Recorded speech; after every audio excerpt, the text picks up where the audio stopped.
Hello there, Internet. You are watching Code Divers Tutorials. I'm the Code Diver, and today I'll be discussing how to pick a text editor to get started with programming in front-end web development.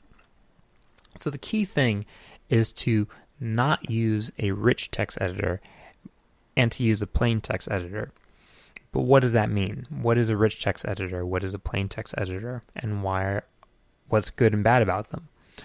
A rich text editor is a text editor, like Microsoft Word, that's a popularly known example, that allows you to edit text with a lot of rich formatting. So, for example, you can use Microsoft Word to select a bunch of different fonts, to change font sizes, to control bullet points, lists, columns, pick a bunch of preset styles, add strike-throughs and underlines and italics and all kinds of crazy things.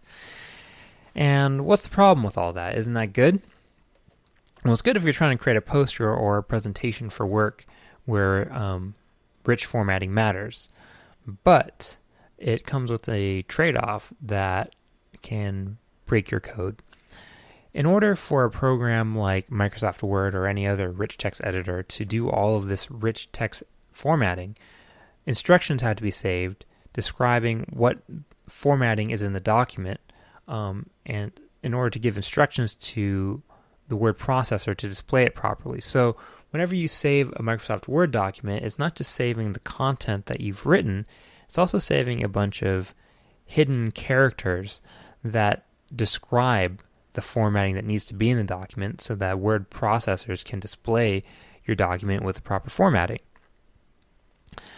This becomes a problem when you're coding because when you're writing code, you just want to save your code and submit your code to the code interpreter so that it can execute your instructions.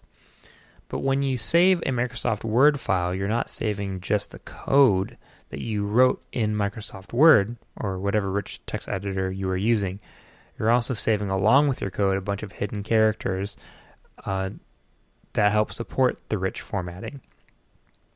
And all of those hidden characters will break the code interpreter in most situations, which means all of that formatting added by rich text editors can break your code invisibly in ways that are hard to understand. So if you don't want to introduce a bunch of invisible bugs to your program, don't use rich text editors to write your code. Don't even copy and paste from these programs, because copying can just end up copying a bunch of these invisible characters or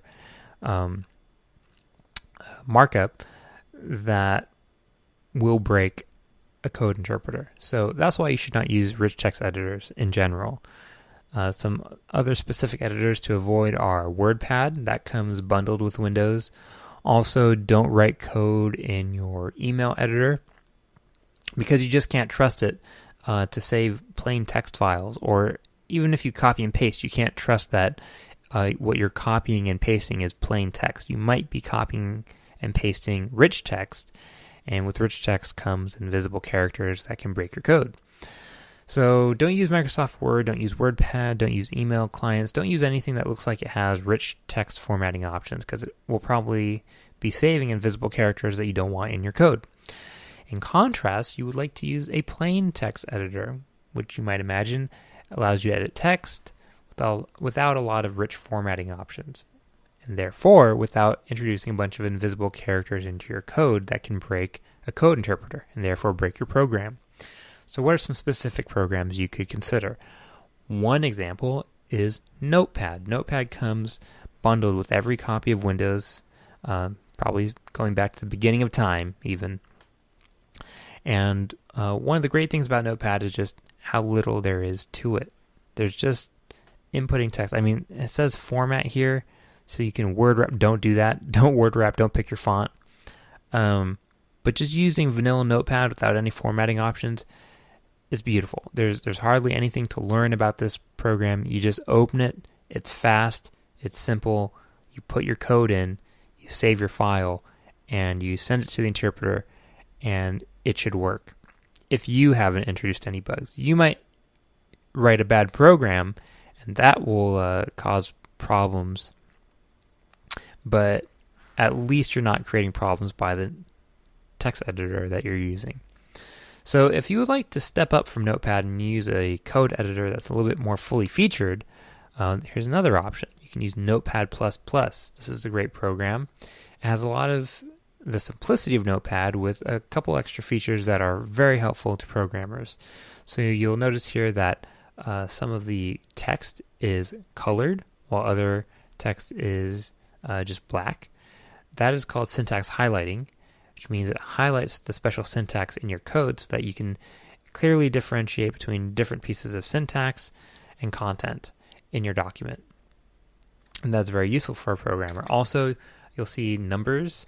So there's line numbering in the program, which is very helpful if you're trying to jump to specific lines of your program while writing or debugging. And there are a bunch of whole other options that are very useful in general Notepad++ that Notepad does not have. But also, like Notepad, it's completely free. The only thing is it doesn't come bundled with Windows. You have to go to Notepad++'s website and download it. Now, what about Mac users? What if you're on Mac? A great program you can use on Mac is Text Wrangler. It's kind of similar to Notepad in that it's very simple, but also offers a lot of options that you would want as a programmer, and it's free. So there are paid options, by no means necessary, but convenient, such as Sublime Text 2 or Sublime Text 3, whatever version you're using. I like to use Sublime Text because it has cross-platform compatibility. So when we were talking about Notepad and Notepad++, I mentioned that they're only available on Windows. You might also have a Mac, or you might also like to use Macs. You won't be able to use Notepad or Notepad++ on a Mac. You'll have to use something else. You avoid that problem with cross-platform compatible software like Sublime Text because it works the same on Linux, Windows, and Mac, which means no matter what operating system you're on, you can use the same text editor, which is very handy if you've memorized all of the hotkeys that make Sublime Text powerful, because you'll be able to use those key bindings on whatever operating system you happen to be working on. And as a web developer, you may find yourself switching between operating systems at different times. So cross-platform compatibility is a nice advantage that you get with, especially with some of these paid options like Sublime Text. But by no means do you need to use Sublime Text. It's just a more convenient way to code. It's not necessary. You can do great with just Notepad++, and a lot of professional programmers use only Notepad++. You could even get by with just Notepad. And when you're starting out, Notepad can be great because it keeps you focused on the code and not on learning your code editor. As you get more advanced, then maybe you might come to appreciate a lot of the advantages of a more advanced code editor without getting distracted by them. So, in general, the important thing is don't use a rich text editor like Word, WordPad, or an email client, or anything else that gives you rich formatting options, because they insert a bunch of invisible characters that will break your code in ways that you won't understand because you can't see them. Do use a plain text editor. You can use Notepad. You can use Notepad++. On Windows. If you are on Mac OS, you can use Text Wrangler. There are cross-platform compatible options like Sublime Text, which cost some money. Those can be nice, but there's no need for you to use them. Use whatever works for you. Use whatever your preference is. It just doesn't matter. Your code editor is not going to make you a good or bad programmer.